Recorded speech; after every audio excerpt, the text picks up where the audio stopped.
할렐루야. 반갑습니다. 매일 예배 오신 여러분을 환영합니다. 오늘 또 수요 예배가 있겠네요. 갈라디아서 3장 19절에서 29절. 율법의 역할은 믿음이 올 때까지. 율법의 역할은 믿음이 올 때까지. 기도하고 시작하겠습니다. 주님, 율법의 목적과 그리스도의 안에 믿음의 중요성에 대해서 다루고자 합니다. 주님께서 함께하여 주시옵소서. 예수님 이름으로 기도합니다. 아멘.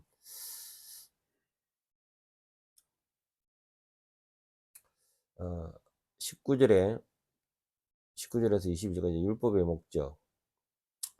그런즉 19절에 그런즉 율법은 무엇이냐라는 질문에 바울은 율법의 한계를 설명하기 시작합니다. 율법은 죄를 드러내기 위해 주어졌으며 인간이 스스로 힘으로는 하나님의 기준에 도달할 수 없음을 보여주는 역할을 합니다. 계획주에서는 율법이 인간의 정죄하는 역할을 하며 그리스도를 통해서만 구원이 가능하다고 강조합니다.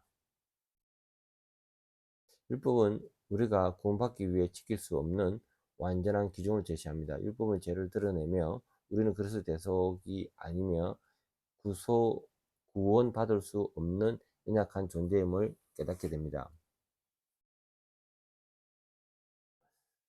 20절에서 21절, 바울은 율법이 하나님의 약속을 무효한 것이 아니라고 설명합니다. 율법은 약속에 반대되지 않으며 오히려 약속을 지키기 위한 준비로 주어졌습니다. 구원은 하나님의 은혜로 율법 행위가 아닌 믿음으로 주어지는 겁니다.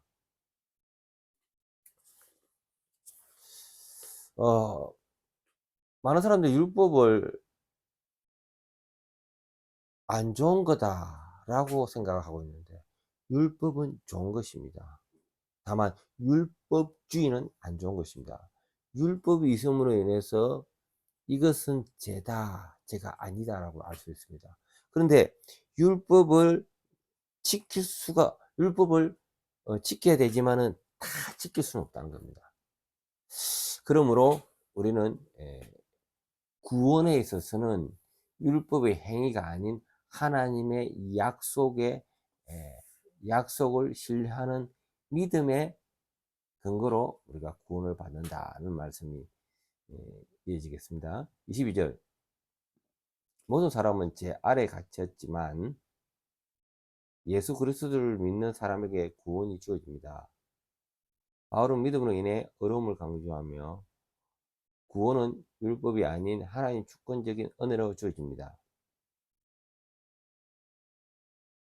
23절에서 25절, 믿음과 율법의 관계. 믿음이 오기 전에는 우리는 율법 아래에 매여 있었습니다. 이는 구속의 완전한 성취가 오기 전에는 임시적으로 우리를 보호해주는 역할을 했습니다. 그러나 그리스도 안에서 우리는 율법의 저주에서 자유로워졌습니다. 믿음으로 새로운 삶을 살게 된 겁니다.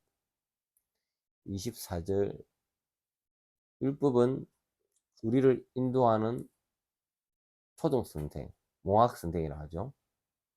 초등선생의 역할을 합니다.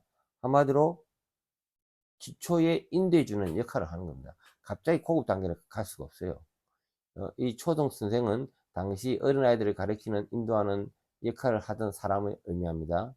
율법은 우리를 그리스도께로 이끌어 우리가 믿음으로 어렵게 되게 됩니다. 그래서 율법이 필요로 하다는 겁니다. 율법이 전혀 필요 없다는 겁니다. 율법은 우리에게 죄를 드러내고 우리의 연약함을 깨닫게 하여 결국 예수 그리스도의 필요성을 가리키는 겁니다. 그리스도께 나아가는 길은 율법이 아니라 믿음입니다. 그래서 율법의 한계가 있습니다. 그것이 오직 예수 그리스도, 오직 하나님의 은혜인 겁니다. 25절, 이는 믿음이 온 후에 우리가 더 이상 율법 아래에 있지 않습니다. 우리는 율법의 종 속에서 벗어나 하나님의 자유로운 자녀로 살아가게 됩니다. 우리는 율법의 종이 아닙니다. 예수 그리스도 안에서 우리는 자유롭게 되었으며 하나님의 자녀로서 믿음의 삶을 살아가야 함을 이야기합니다. 26절에서 29절. 그리스도 안에 하나 된 자녀들, 예수 그리스도를 믿음으로 우리는 모두 하나님의 자녀가 되었습니다. 그리스도 안에 유대인과 이방인과 남자와 여자와 종, 자유인 모두 동등한 자격을 가지게 됩니다.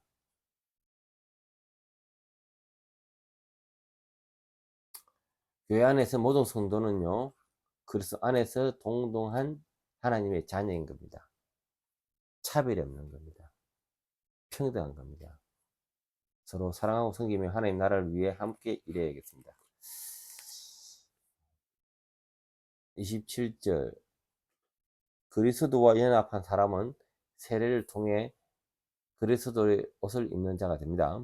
우리는 그리스도의 의가 우리를 덮어 우리의 죄를 가리며 우리가 그리스도의 의로움에 참여하게 되는 것을 상징합니다. 세례는 그리스도와 연합을 상징합니다. 우리는 그의 의로 덧입었고 그로 인해 하나님 앞에 어렵게 여김을 받습니다. 그러므로 우리의 삶은 그리스도의 의에 기반해야 하며 세상 속에 그리스도의 대사로 살아가야 합니다.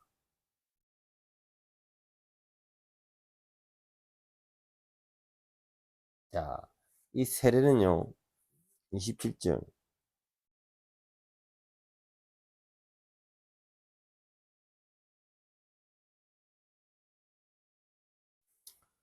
세례는 죄를 씻는 겁니다.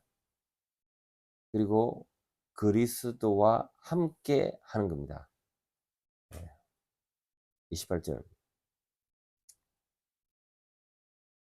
그리스도 안에서 인종과 성별, 사회적 차이가 없습니다. 우리는 모두 하나님 자녀로서 하나이며 그리스도 안에 평등합니다.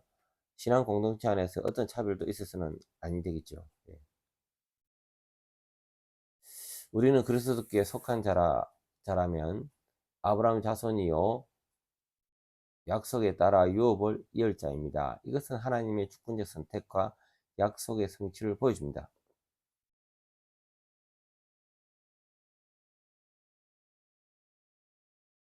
우리는 그리스도 안에서 아브라함의 자손이 되었습니다. 하나님의 약속은 우리에게 동일하게 적용되며 우리는 영원한 유업을 상속받을 자들입니다. 그러므로 그 약속을 신뢰하며 믿음 안에서 살아가야겠습니다. 기도하기 마치겠습니다. 주님 감사합니다. 오늘 율법을 주셔서 또 이것이 죄임을 깨달았습니다. 율법의 한계를 또 있음을 깨달았습니다. 오직 예수 그리스도의 은혜, 예수 그리스도의 복음으로 우리가 구원받음을 깨달았습니다. 감사합니다. 예수님 이름으로 기도합니다. 아멘.